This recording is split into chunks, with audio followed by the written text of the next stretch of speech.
Assalamualaikum warahmatullahi wabarakatuh. Innal hamdalillah nahmaduhu wa nasta'inuhu wa nastaghfiruh wa na'udzu billahi min shururi anfusina wa sayyiati a'malina. May yahdihillahu fala mudilla lahu wa may yudlil fala hadiya lahu. Asyhadu an la ilaha illallah wahdahu la syarika lah wa asyhadu anna Muhammadan abduhu wa rasuluh alladzi la nabiyya ba'dah, amma ba'du. Alhamdulillah, Allah Subhanahu wa taala masih memberikan kepada kita nikmat iman, nikmat Islam. Juga Allah Subhanahu wa taala masih memberikan kesempatan kepada kita untuk hidup di dunia ini sehingga kita masih bisa untuk mencari bekal sebagai bekal tambahan amal kita untuk menghadapi hari akhirat nanti. Salawat dan salam kita panjatkan kepada Nabi kita Nabi Muhammad sallallahu alaihi wasallam, juga kepada para keluarga beliau, para sahabat beliau dan orang-orang yang senantiasa mengikuti beliau hingga akhir zaman. Alhamdulillah, kita sudah memasuki pertemuan yang ke berapa nih ya? 5 kali ya. Dan kita sudah membahas kitab Ushul Tsalatsa, sudah mencapai landasan pokok yang kedua ya. Dan terakhir pembahasan kita adalah tentang ihsan ya. Tentang ihsan kita sudah bahas apa itu ihsan, bahwa ihsan adalah kita menyembah Allah seakan-akan kita melihat Allah, dan jika kita tidak mampu untuk merasakan bahwa kita melihat Allah Subhanahu wa taala, maka kita harus meyakini bahwa Allah mengawasi kita. Itu makna ihsan. Begitu juga kita sudah membahas dalil-dalil ihsan dari Al-Qur'an ya. Minggu kemarin surat An-Nahl, ada juga surat Asy-Syu'ara dan juga surat Yunus. Nah, pada hari ini kita akan meneruskan ya, membahas dalil ihsan dari As-Sunnah, dari hadis ya. Dan di buku ini insyaallah kita akan baca dari halaman 40 ya. Halaman 40. Nah, silakan dibuka di halaman 40 tentang dalil dari hadis tentang ihsan ya.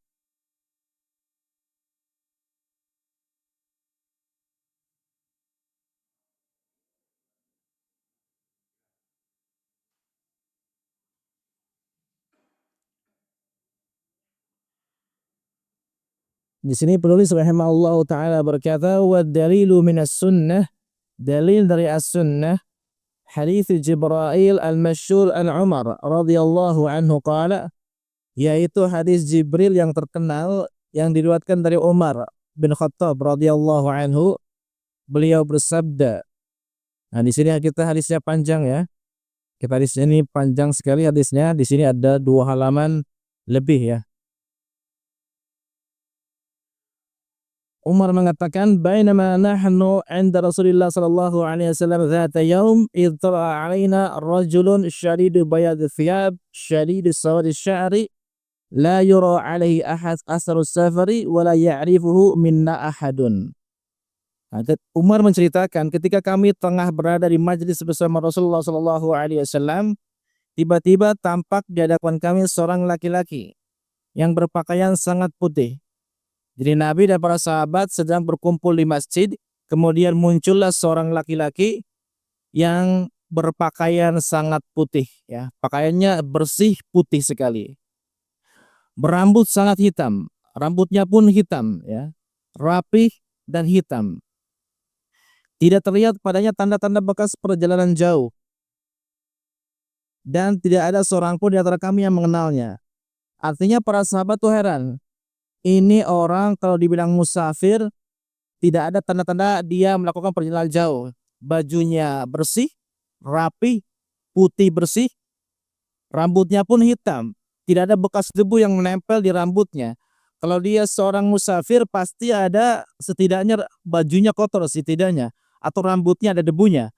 Karena perjalanan waktu itu membutuhkan atau menghabiskan perjalanan melewati padang pasir ya. Artinya pasti ada kalau dia seorang musafir, pasti ada bekas perjalanan jauh, tetapi ini tidak ada. Artinya para sahabat bingung ya, kalau dibilang orang ini adalah orang yang dekat, maka tidak ada seorang pun di antara sahabat yang mengenal orang ini. Dibilang jauh, tidak ada bekas perjalanan jauh, dibilang orang dekat pun, semua orang tidak ada yang kenal terhadap orang tersebut ya. Kemudian Umar melanjutkan hatta jalasa ila Nabi sallallahu alaihi wasallam fa asnada rukbatayhi ila rukbatayhi wa wada'a kaffayhi ala fakhidayhi. Lalu orang tersebut duduk di hadapan Nabi sallallahu alaihi wasallam dan menyandarkan lututnya pada lutut beliau serta tangannya di paha beliau. Artinya Nabi dan orang tersebut duduknya adalah dengan seperti kita duduk dalam sholat ya, kakinya dilipat, lututnya di depan, kakinya dilipat, seperti kita duduk dalam sholat. Orang tersebut pun duduk seperti itu, ditempelkan lututnya ke lutut Nabi Shallallahu Alaihi Wasallam. Artinya orang tersebut duduk persis di depan Nabi, lututnya nempel ke lutut Nabi Shallallahu Alaihi Wasallam. Nah, kemudian orang ini berkata, waqala ya Muhammad akhbirni 'anil Islam. Wahai Muhammad, beritahu saya apa itu Islam. Nah, orang ini bertanya kepada Nabi sallallahu alaihi wasallam tentang apa itu Islam. Maka Nabi menjawab, "Al-Islamu an tashhada an la ilaha illallah wa anna Muhammadar Rasulullah." Islam adalah Anda bersaksi bahwa sesungguhnya tidak ada Tuhan selain Allah dan sesungguhnya Muhammad itu utusan Allah, ya. Ini artinya syahadatain ya. Nabi mengatakan bahwa Islam pertama adalah syahadatain. Pertama bersaksi bahwa tidak ada yang berhak disembah selain Allah Subhanahu wa taala. Yang kedua bersaksi bahwa Muhammad sallallahu alaihi wasallam adalah seorang utusan Allah Subhanahu wa taala. Ini adalah syahadatain. Kemudian Nabi melanjutkan wa tuqimus shalah. Yang kedua adalah kamu mendirikan salat. Kemudian wa tu'tiyaz zakah wa tusum Ramadan wa tahujjal bait in istata'ta ilaihi sabila. Kemudian mengeluarkan zakat, berpuasa pada bulan Ramadan, mengerjakan haji ke Baitullah jika Anda mampu melakukannya. Nah, dari sini ya, ketika Nabi ditanya oleh orang tersebut tentang apa itu Islam, Nabi menafsirkannya dengan 5 perbuatan ini. Dan inilah ditafsirkan oleh para ulama bahwa inilah yang disebut sebagai rukun Islam. Artinya rukun Islam ada 5 sebagaimana jawaban Nabi Shallallahu Alaihi Wasallam terhadap pertanyaan laki-laki tersebut. Dan ini sudah kita bahas di awal ya tentang rukun Islam ya. Kemudian orang itu mengatakan setelah Nabi menjawab pertanyaannya, shadaqta, engkau benar. Artinya ketika orang ini mengatakan engkau benar, orang ini sudah tahu jawabannya atau belum? Sudah ya. Artinya orang ini bertanya bukan untuk mencari tahu jawabannya. Karena dia mengatakan engkau benar. Orang ini sudah tahu jawabannya. Bertanya bukan untuk mengetahui sesuatu. Karena dia sudah tahu jawabannya. Maka Umar kemudian berkomentar, fa'ajibna lahu yas'aluhu wa yusaddiquhu. Maka kami heran kepada orang tersebut ya. Dia bertanya tetapi kemudian dia yang mengatakan jawabannya benar. Artinya Umar ini heran, orang ini sebenarnya mau apa ya. Bertanya tetapi kemudian dia sudah tahu jawabannya dan mengatakan engkau benar. Kemudian Umar melanjutkan ceritanya. Qala fa'akhbirni 'anil iman. Orang itu bertanya lagi, beritahukan kepadaku tentang iman. Apa itu iman? Maka Nabi sallallahu alaihi wasallam menjawab, al-iman an tu'mina billah wa malaikatihi wa kutubihi wa rusulihi wa yaumil akhir wa tu'mina bil qadari khairihi wa syarrihi. Iman itu adalah Anda beriman kepada Allah, kepada para malaikatnya, kitab-kitabnya, utusan-utusannya atau rasul-rasulnya, kepada hari kiamat dan kepada takdir yang baik maupun takdir yang buruk. Dan ini yang dinamakan oleh para ulama sebagai rukun iman ya. Kita mengatakan rukun iman ada 6, dalilnya adalah hadis ini ya. Nabi mengatakan bahwa iman itu ada 6 rukun, yaitu ini ya, iman kepada Allah dan seterusnya sampai beriman kepada takdir yang baik dan takdir yang buruk ya. Kemudian orang itu kemudian berkata lagi, "Shadaqta, engkau benar." Sama seperti tadi ya, bertanya kemudian mengatakan engkau benar. Artinya dia sudah tahu jawabannya. Qala fa akhbirni 'anil ihsan. Beritahukan kepadaku apa itu ihsan. Ini adalah pertanyaan yang ketiga ya. Maka beliau menjawab, anta budallah ka'annaka tarahu fa in lam takun tarahu fa innahu yarak. Ihsan adalah engkau beribadah kepada Allah Subhanahu wa taala seakan-akan engkau bisa melihatnya. Tetapi jika engkau tidak bisa melihatnya, maka yakinilah bahwa dia melihatmu ya. Dan ini adalah rukun ihsan ya, sebagaimana yang sudah kita bahas pada pertemuan sebelumnya. Rukun ihsan ada 1, yaitu ini, beribadah kepada Allah seakan-akan melihat Allah ya.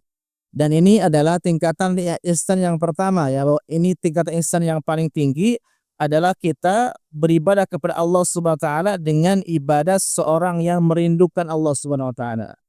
Dengan ibadah yang penuh cinta ya. Sebagaimana Nabi ketika dia ingin sholat, dia merasakan ketenangan bahwa sholat itu adalah istirahat bagi beliau ya. Menganggap sholat sebagai ketenangan bagi dirinya. Sebagaimana sudah kita singgung di pertemuan sebelumnya ya. Nabi ketika ingin memerintahkan Bilal untuk azan, Nabi mengatakan kepada Bilal, "Ya Bilal, arihna bis shalah." Wahai Bilal, istirahatkanlah kami dengan sholat. Artinya sholat bagi Nabi sallallahu alaihi wasallam bagaikan istirahat dari hiruk pikuknya dunia. Nah, ini adalah ibadah seorang yang pencinta, seorang yang sangat mencintai Allah Subhanahu wa taala. Nah, kita harus berusaha seperti ini ya. Kalau kita tidak bisa beribadah kepada dengan penuh cinta, penuh harapan kepada Allah Subhanahu wa taala, maka yang kedua, jika engkau tidak mampu melihatnya, maka sesungguhnya Allah melihatmu. Nah, ini adalah derajat ihsan yang kedua, yang lebih rendah dibandingkan yang tadi ya. Bahwa kita beribadah kepada Allah Subhanahu wa taala dengan rasa takut ya. Kita sholat karena takut kalau tidak sholat masuk neraka. Ini berbeda dengan yang tadi. Nabi sholat karena itu Nabi merasa sholat adalah kebutuhan beliau. Beliau merasa tenang dengan sholat. Nah, kalau kita tidak bisa seperti itu, maka yang kedua, setidaknya kita takut kalau tidak sholat. Kita takut kalau kita berbuat maksiat karena Allah selalu mengawasi kita. Ini adalah derajat ihsan yang kedua. Nah, setelah orang itu bertanya tentang ihsan dan kemudian dijawab oleh Nabi Shallallahu Alaihi Wasallam, orang itu kemudian bertanya lagi. Orang itu berkata, fa akhbirni anis sa'ah. Beritahukan kepadaku tentang hari kiamat. Maka Nabi Shallallahu Alaihi Wasallam menjawab, mal mas'ulu anha bi'a'lama minas sa'il. Orang yang ditanya tidak lebih tahu daripada yang bertanya. Artinya yang ditanya dan yang bertanya sama-sama tidak tahu kapan hari kiamat. Saya dan kamu sama tidak tahu kapan hari kiamat terjadi. Karena kiamat adalah hanya Allah yang tahu ya. Rahasia Allah Subhanahu wa taala tidak ada satupun yang tahu selain Allah Subhanahu wa taala. Bahkan Nabi Muhammad pun sallallahu alaihi wasallam tidak mengetahui kapan akan terjadi hari kiamat.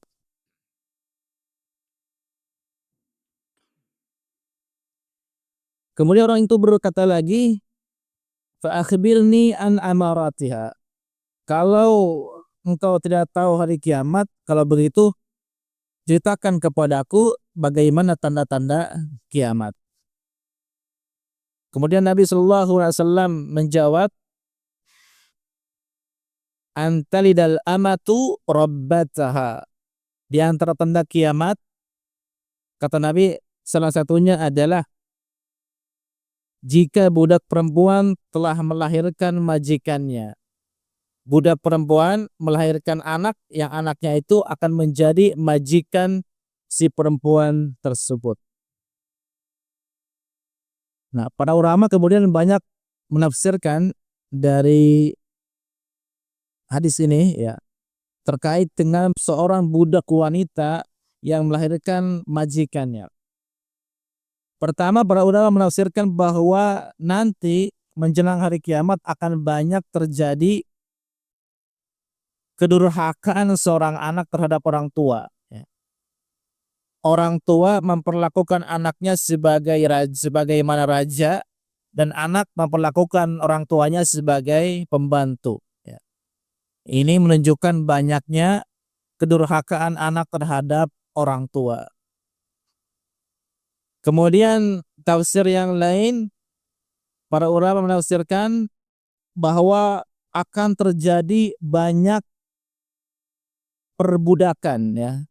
Di akhir zaman nanti akan terjadi banyak perbudakan, di mana budak-budaknya banyak kemudian melahirkan raja-raja bagi dirinya sendiri ya. Majikan dan raja bagi dirinya sendiri. Itu salah satu tanda hari kiamat ya. Seorang budak perempuan melahirkan majikannya sendiri. Seorang budak perempuan misalnya dia dinikahi oleh majikannya ya. Kemudian punya anak. Nah, maka anak budak perempuan ini adalah anak majikan. Anak majikan otomatis menjadi majikan ya. Sedangkan ibunya masih budak. Ini salah satu contohnya ya. Itu tanda yang pertama. Kemudian tanda yang kedua kata Nabi Shallallahu alaihi wasallam, wa antaral hufatal urata al-alata li'asyai yatatawaluna fil bunyan. Engkau melihat orang-orang yang tidak beralas kaki, tidak berbaju, miskin, penggembala kambing, berlomba-lomba meninggikan bangunan. Artinya yang dulunya orang-orang ini adalah orang-orang miskin, penggembala kambing, tidak beralas kaki ya, nggak pakai baju juga. Mereka tiba-tiba menjadi orang kaya, kemudian berlomba-lomba mendirikan bangunan-bangunan yang tinggi. Ini menunjukkan apa? Ini menunjukkan adanya perubahan yang drastis ya. Di akhir zaman nanti akan terjadi perubahan yang sangat drastis ya. Yang miskin jadi kaya.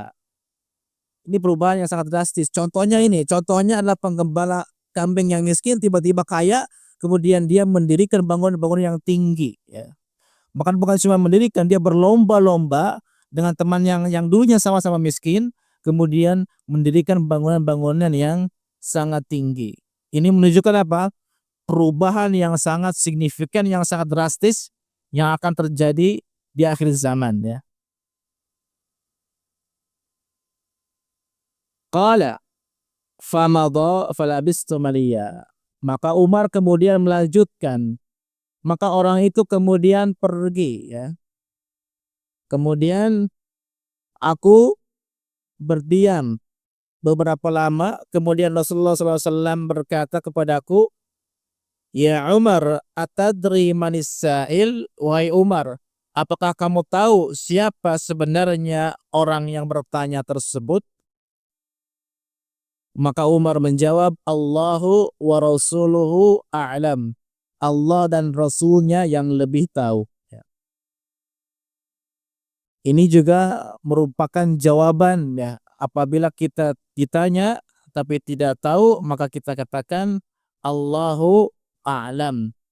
Di sini dikatakan Allah wa rasuluhu a'lam. Allah dan Rasulnya lebih tahu karena Rasul saat itu masih hidup ya.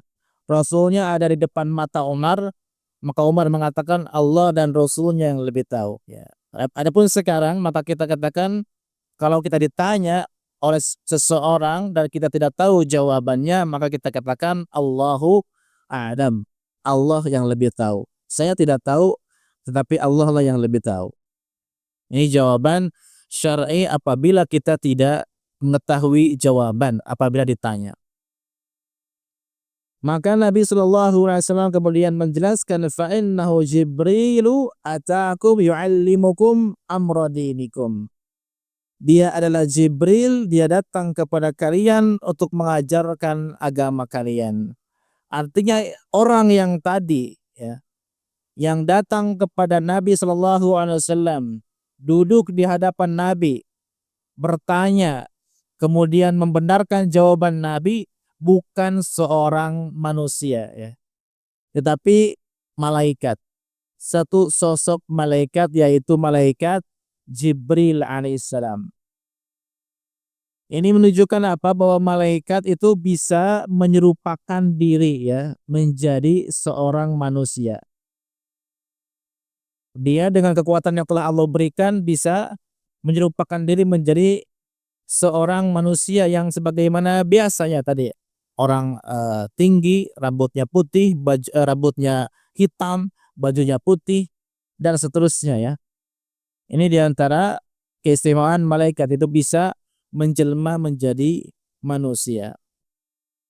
Dan Jibril, tujuan Jibril datang, ya, kemudian bertanya kepada Nabi bukan untuk bertanya sebenarnya, tetapi untuk mengajarkan agama, agar para sahabat mendengar jawaban Nabi, kemudian mereka bisa memahami agama Islam, ya, dengan cara tanya jawab. Jibril bertanya, kemudian Nabi SAW menjawab, dan itu didengarkan oleh para sahabat, dipahami oleh mereka, ya. Ini salah satu metodologi dalam belajar, yaitu dengan cara tanya jawab.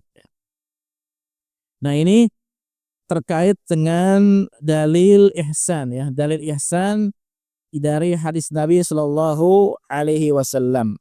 Inilah sisa pembahasan kita pada pertemuan sebelumnya, ya. Kemudian kita masuk ke pembahasan yang selanjutnya, dan ini adalah pokok yang ketiga, ya, mengenal Nabi Muhammad Shallallahu Alaihi Wasallam, ya. Jadi kita ringkas kembali. Yang pertama mengenal Allah, yang kedua mengenal agama, dan ini yang ketiga mengenal Nabi Muhammad Sallallahu Alaihi Wasallam. Penulis rahimahullah ta'ala berkata, al-aslu al-tharith ma'rifatu nabiyyikum Muhammadin Sallallahu Alaihi Wasallam. Dasar yang ketiga mengenal Nabi Muhammad Sallallahu Alaihi Wasallam.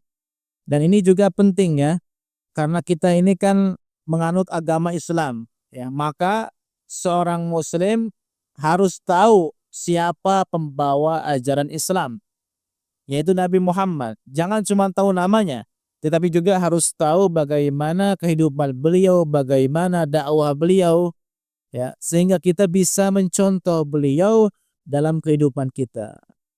Kalau kita tidak tahu sejarah hidup beliau, bagaimana mungkin kita bisa mencontoh beliau?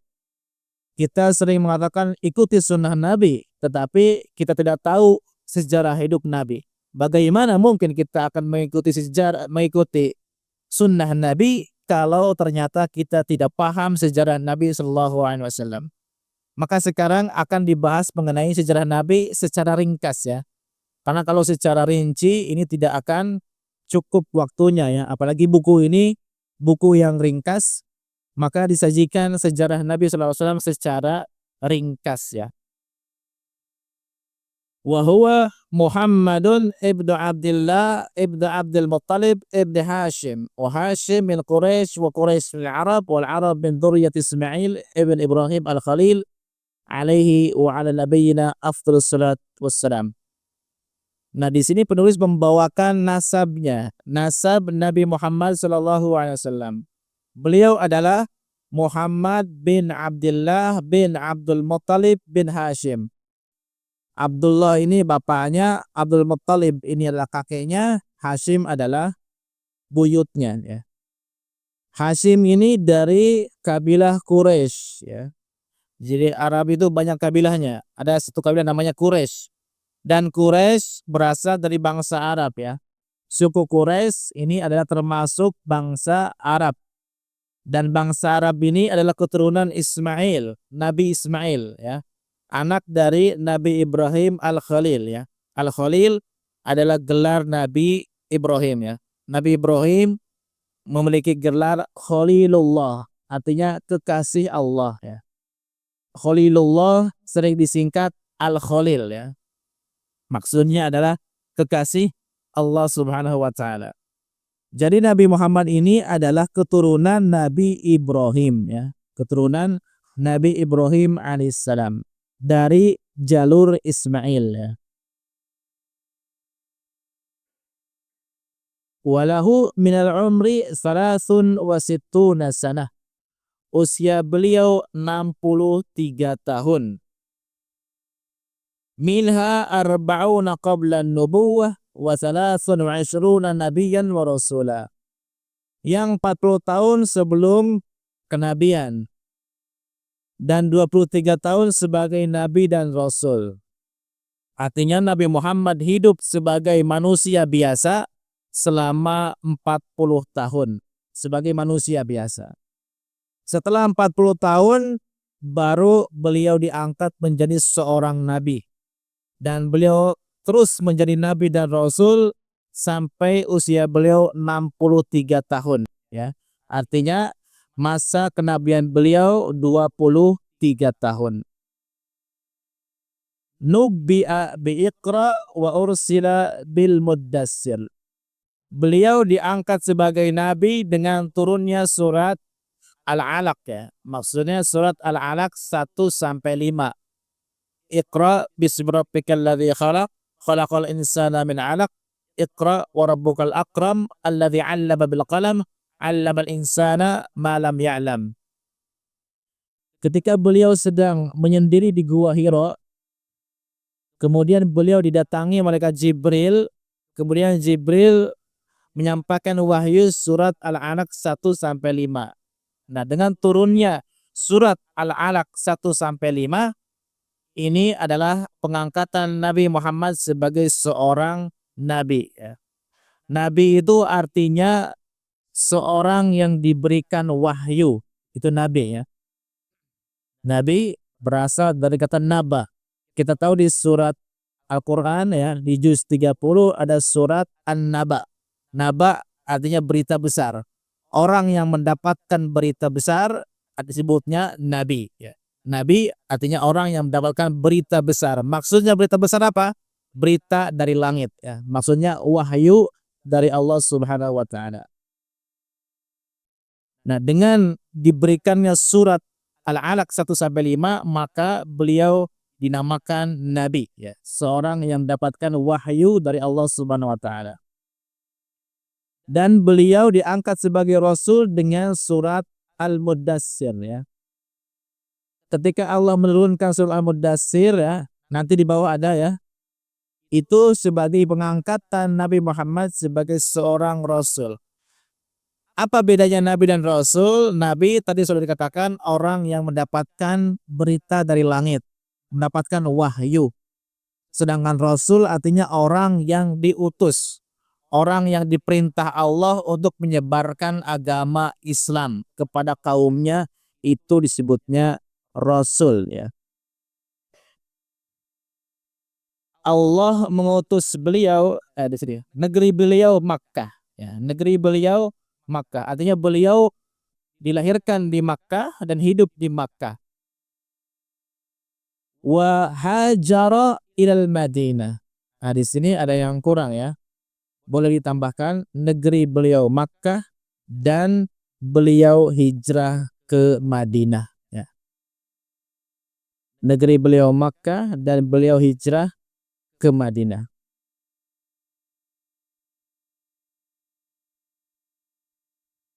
Nah, artinya beliau di Mekah ini selama 50 tahun ya. 40 tahun sebagai manusia biasa, kemudian 13 tahun sebagai nabi dan rasul ya. 53 tahun di Makkahnya. Sedangkan di Madinah, ketika beliau berhijrah ke Madinah, beliau tinggal di Madinah selama 10 tahun. Totalnya 63 tahun ya. ba'atsahu Allahu bin nadhara 'anil syirki wa yad'u ila tauhid. Allah mengutus beliau sebagai pemberi peringatan dari kesyirikan dan mengajak kepada tauhid ya. Jadi tugas beliau intinya adalah memberi peringatan umat dari kesyirikan dan mengajak umat untuk menauhidkan Allah Subhanahu wa taala. Dalilnya adalah surat Al-Muddatsir ya.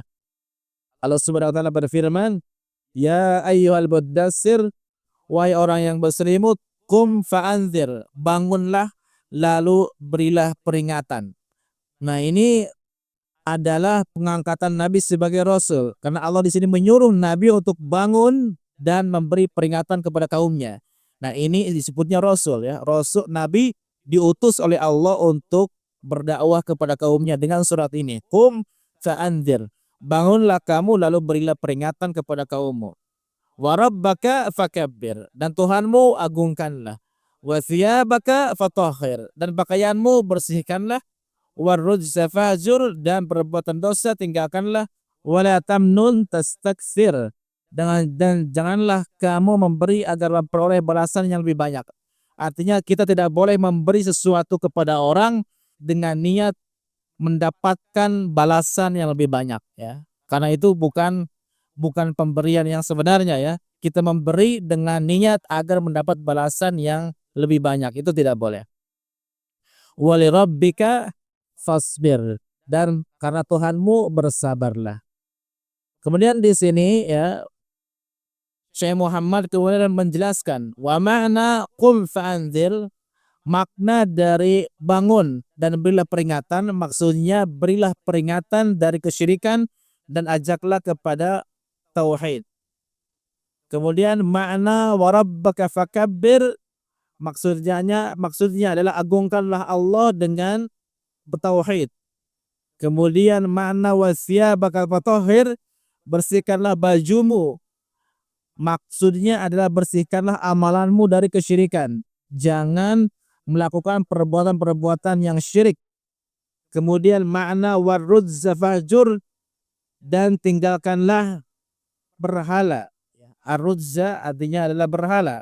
Bagaimana cara meninggalkan berhala? Ya, cara meninggalkannya adalah dengan cara pertama meninggalkannya, yang kedua berlepas diri dari berhala dan pelakunya. Yang dimaksud berlepas diri adalah kita menentang ya, menentang penyembahan kepada berhala, menentang orang-orang yang menyembah berhala ya. Kita tidak menerima tapi kita tentang siapapun yang menyembah berhala. Itu makna berlepas diri ya. Kemudian Nabi Shallallahu alaihi wasallam akhadha ala hadza 10 sinin yad'u ila tauhid.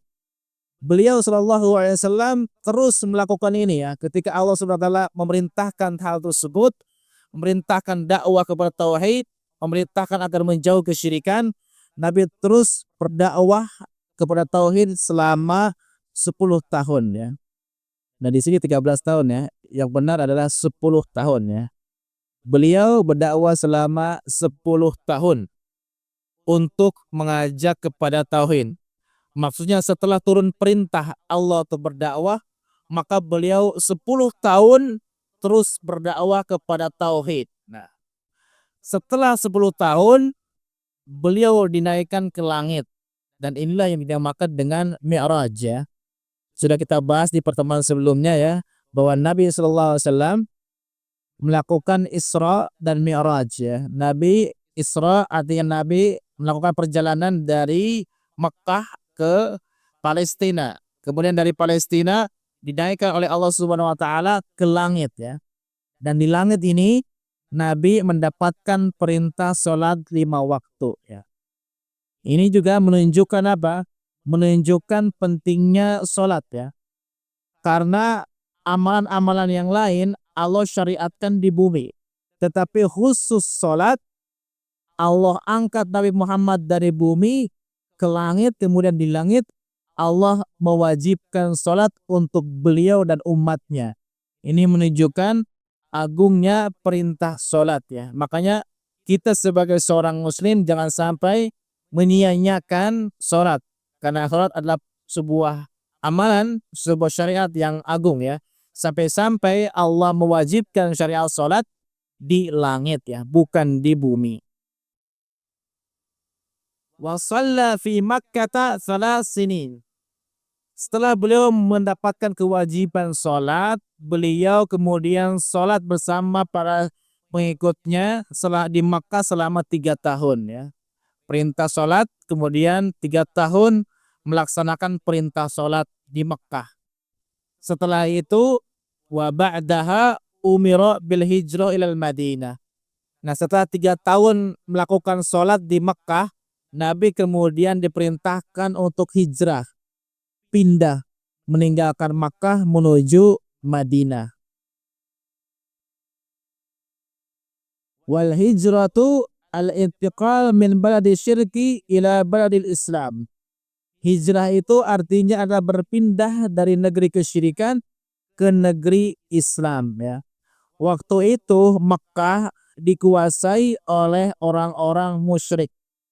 Nabi dan para sahabat tidak bisa menjalankan Islam di Makkah.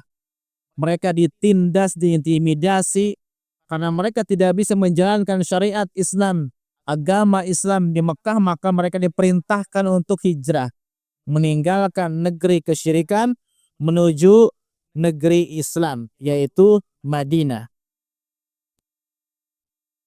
Wal hijratu faridatun ala hadhil ummah min baladi syirki ila baladil Islam wa hiya baqiyatun ila an taqumas sa'ah. Hijrah ini diwajibkan atas umat ini dari negeri kesyirikan menuju negeri Islam. Dan ini tetap berlaku hingga hari kiamat. Artinya hijrah ini, syariat hijrah ini tetap berlaku bagi kita sebagai umat Islam sampai hari kiamat ya. Tetapi bukan hijrah ke Madinah. Karena hijrah ke Madinah sudah selesai. Hijrah dari Makkah ke Madinah sudah selesai. Orang Makkah sekarang tidak perlu lagi hijrah ke Madinah. Karena Makkah sekarang sudah menjadi negeri Islam. Ya. Yang dimaksud hijrah di sini adalah hijrah dari negeri yang di situ kita tidak bisa menjalankan agama ke negeri yang di situ kita bebas menjalankan agama kita. Ya. Maka diwajibkan hijrah kalau kita mampu untuk berhijrah. Kalau tidak mampu, maka semoga Allah Subhanahu wa taala mengampuni ya kita semua. Dalil hijrah ini ya, sebagaimana disebutkan Allah dalam surat An-Nisa ayat 97-99 ya. Allah Subhanahu wa taala berfirman, "Innal ladzina tawaffahumul malaika zalimi anfusihim qalu fima kuntum?" Qalu kunna mustad'afina fil ardh. Qalu alam takun ardhullahi wasi'atan fatuhajiru fiha. Sesungguhnya orang-orang yang diwafatkan malaikat dalam keadaan menganiaya diri mereka sendiri. Malaikat bertanya kepada mereka, bagaimana keadaan kalian dahulu? Mereka menjawab, kami dulu adalah orang-orang yang tertindas di Makkah. Maka para malaikat berkata, bukankah bumi Allah itu luas sehingga kamu dapat berhijrah di bumi itu? Maksudnya orang-orang yang tidak mau berhijrah di Makkah, dari Makkah ke Madinah. Mereka akan ditanya pada hari kiamat, kenapa kalian tidak mau hijrah dari Makkah ke Madinah? Mereka mengatakan, kami orang-orang yang tertindas di Makkah. Maksudnya kami ini tertindas di Makkah oleh orang-orang kafir ya. Maka para malaikat mengatakan, bukankah bumi Allah itu luas? Kalau kalian ditindas di Makkah, tidak bisa menjalankan agama di Makkah, kenapa tidak pindah dari Makkah? Bukankah bumi Allah itu luas? Bukan hanya Makkah, masih banyak yang lain ya. Maka ini merupakan celaan kepada orang-orang yang mampu berhijrah tetapi tidak mau berhijrah. Maka Allah mengatakan, faulaika ma'wahum jahannam wa sa'at masira. Mereka itu tempatnya di neraka jahanam dan jahanam itu seburuk-buruk tempat kembali. Tetapi di sini ada pengecualian ya, pengecualian bagi orang-orang yang tidak mampu ya. Allah mengatakan, "Illal mustad'afin minar rijal wan nisa wal wildan, la yastati'una hilatan wa la yahtaduna sabila, faulaika asallahu an ya'fuwa anhum wa kana Allahu 'afuwan ghafura." Kecuali mereka yang tertindas baik laki-laki maupun wanita ataupun anak-anak yang tidak mampu berdaya upaya dan tidak mengetahui jalan untuk hijrah. Mereka mudah-mudahan Allah memaafkannya dan Allah Maha Pemaaf lagi Maha Pengampun. Artinya dari ayat ini kita bisa mengambil kesimpulan bahwa hijrah itu hukumnya wajib ya, kecuali bagi yang tidak mampu ya. Hijrah dari mana? Hijrah dari tempat yang di situ kita tidak bisa menjalankan agama Islam ke tempat yang di situ kita bisa bebas menjalankan agama Islam ya. Dan ini hukumnya wajib kecuali bagi orang-orang yang memang tidak mampu untuk pergi dari tempat tersebut ya. Maka di sini dikatakan mudah-mudahan mereka diampuni oleh Allah Subhanahu wa taala. Kemudian dalil yang lain, Allah Subhanahu wa taala berfirman, "Ya ibadiyalladzina amanu inna ardi wasi'atun fa iyaya fa'budun." Wahai hamba-hambaku yang beriman, sesungguhnya bumiku itu luas, maka sembahlah aku saja. Nah, ini juga merupakan celaan kepada orang-orang yang tidak mau berhijrah ya. Allah mengatakan kalau kalian beriman kepada Allah maka berhijrahlah dari tempat kalian menuju tempat yang di mana kalian bisa menegakkan agama Islam. Baik para jamaah sekalian, kita lanjutkan sedikit ya, meneruskan pembahasan kita terkait dengan hijrah ya. Allah Subhanahu wa taala berfirman dalam surah Al-Kabut yang tadi ya, "Ya ibadalladzina amanu, wahai hamba-hambaku yang beriman, inna ardi wasi'atun fa iyaya fa'budun." Sesungguhnya bumiku itu luas, maka sembahlah aku saja. Nah, di sini Imam Al-Baghawi berkata, "Sababu nuzul hadhil ayah fil muslimin alladzina bi Makkah lam yuhajiru nadahumullahu bismil iman." Sebab turunnya ayat yang di atas surat Al-Ankabut ayat 56 mengenai kaum muslimin yang tinggal di Makkah yang belum berhijrah. Allah memanggil mereka dengan sebutan keimanan. Maksudnya Allah mengatakan, wahai orang-orang beriman, kalau kalian memang orang-orang beriman, kalian harus berhijrah dari Makkah ke Madinah ya. Karena bumi Allah itu luas, bukan hanya Makkah ya. Begitu juga kita harus berhijrah ya. Berhijrah dari tempat yang di situ kita tidak bisa menjalankan syariat Islam ke tempat yang di situ kita bisa menjalankan syariat secara leluasa. Begitu juga kita harus hijrah meninggalkan apa yang Allah larang ya. Karena hakikat hijrah adalah meninggalkan apa yang dilarang oleh Allah Subhanahu wa taala ya. Kita tinggalkan semua yang dilarang Allah, maka itu disebutnya adalah hijrah ya. Dalil hijrah yang terakhir ya di sini adalah disebutkan oleh hadis Nabi sallallahu alaihi wasallam, la tanqati'ul hijratu hatta tanqati'at taubah. Hijrah tidak akan terputus hingga taubat terputus. Wala tanqati'at taubatu hatta tatlu'asy syamsu min maghribiha. Dan taubat tidak akan terputus sampai matahari terbit dari barat. Artinya hijrah ini adalah syariat yang tetap berlaku sampai hari kiamat sebagaimana taubat. Dan hijrah tadi hakikatnya adalah meninggalkan apa yang dilarang Allah Subhanahu wa taala. Contohnya meninggalkan tempat ya. Tempat yang di situ banyak kesyirikan, kita akan terpengaruh, maka kita tinggalkan menuju tempat yang di situ kita bisa aman dari kesyirikannya. Meninggalkan misalnya teman-teman yang akan membawa kita kepada keburukan, maka kita tinggalkan mereka, kemudian ganti pertemanan dengan teman-teman yang bisa membawa kita menuju kebaikan dan seterusnya ya.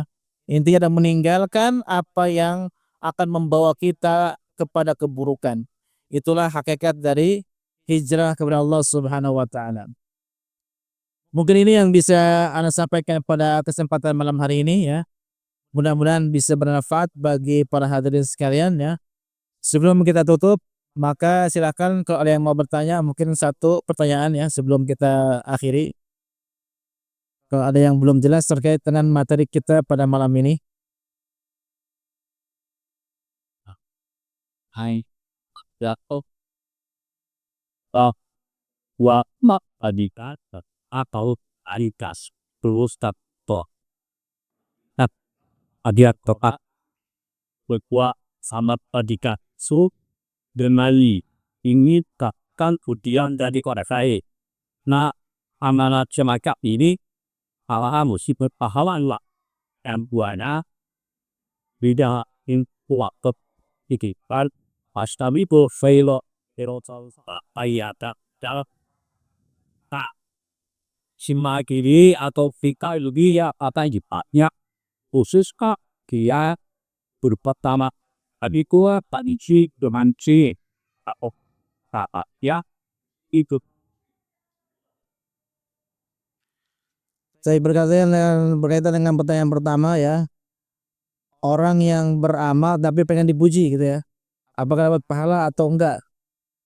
Ya kalau misalnya niatnya hanya ingin dipuji, ya nggak dapat pahala sama sekali ya. Orang emang niatnya hanya itu, maka dia termasuk ria ya. Ria itu pengen dilihat oleh orang lain, pengen mendapatkan pujian dari orang.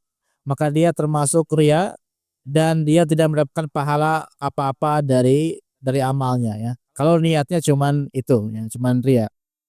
Yang kedua terkait dengan ayat ya fastabiqul khairat. Apakah itu untuk siapa gitu kan? Apa untuk kita atau untuk orang kafir juga gitu kan? Nah, Allah kan berfirman semua orang punya apa namanya, punya kiblat masing-masing, punya kepentingan masing-masing, maka kemudian Allah bilang fastabiqul khairat. Berlomba-lombalah kalian dalam kebaikan ya.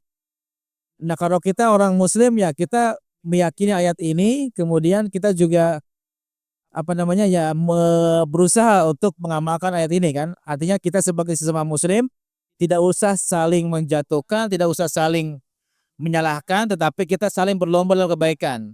Saya bisa ini, kamu bisa apa? Kita bisa apa ya? Saling berlomba dalam kebaikan karena masing-masing orang itu memiliki apa namanya kesempatan yang berbeda ya. Mungkin kita bisanya ini, yang lain bisanya apa, beda-beda.